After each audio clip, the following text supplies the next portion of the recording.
So today I want to talk about an analogy I came up with. That I came up with a while ago, and I'll admit I came up with it when I was much more Arminian than I am today.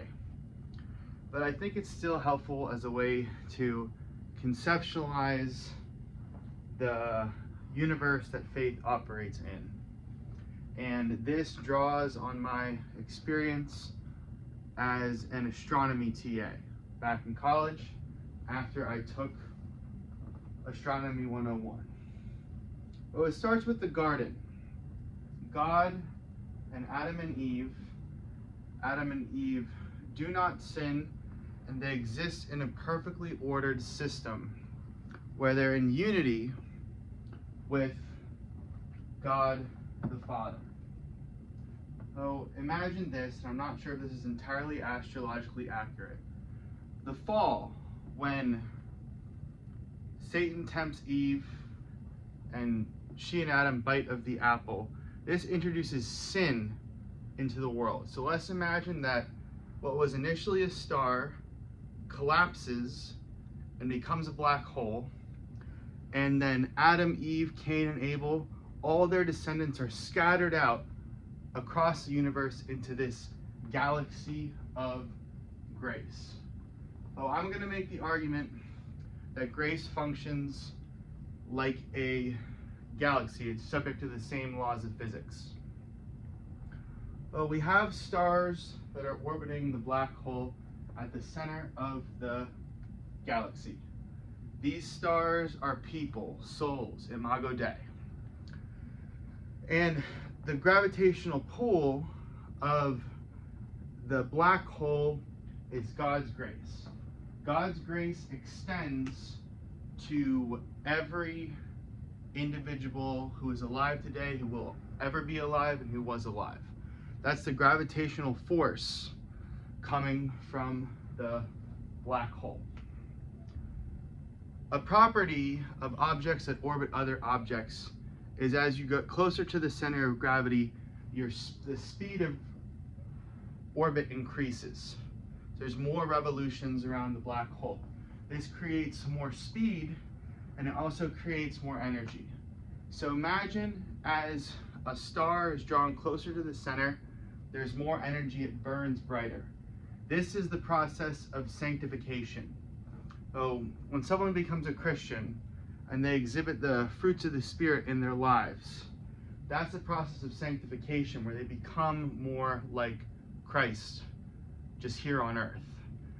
That would be the stars being closer to the center of the black hole and orbiting backwards. What about someone who falls into sin?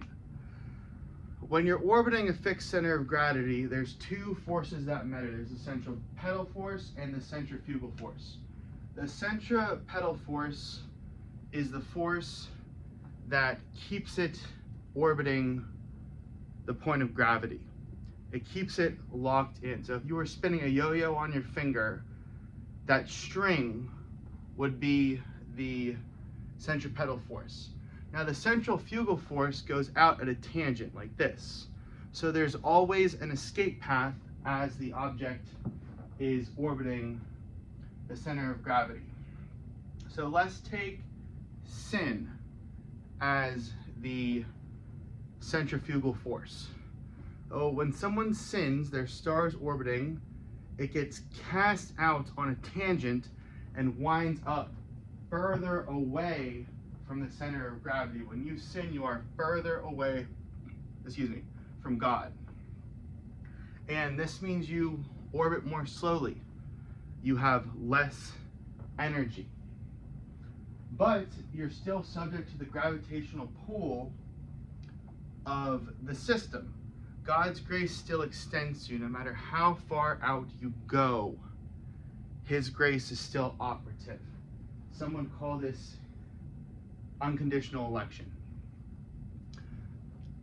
So we have stars getting cast away, getting slowly drawn back. Well, how would we liken this to death? Well, you can either die saved or unsaved. So if you die saved, imagine you've been orbiting close to the center, and then eventually you generate so much energy that the black hole is able to swallow you up. This is a Christian dying and going to heaven and being able to be ultimately with God. What if you're at the far part of the orbit and you die? This would be an example of the gravitational force of grace no longer operating on you because you are dead, and then you are cast out of the galaxy, of the orbit, and you drift off into the endless abyss in the vacuum of space. This would be likened to death not unifying with source. Ultimately, it's a figure of way to conceive of what hell is. And then finally, final judgment. When this is all said and done, imagine that the black hole suddenly gets much stronger and it opens up and swallows all the sanctified souls, and then it explodes again and sends all of the rest of the stars in orbit, the people in creation, out of the galaxy of grace. Is that scripture? No. Is that strict form theology? No. But I think it can be a helpful analogy to conceptualize what exactly it is that we are talking about, and just a little bit of astronomy thrown in there too. Thank you, and God bless.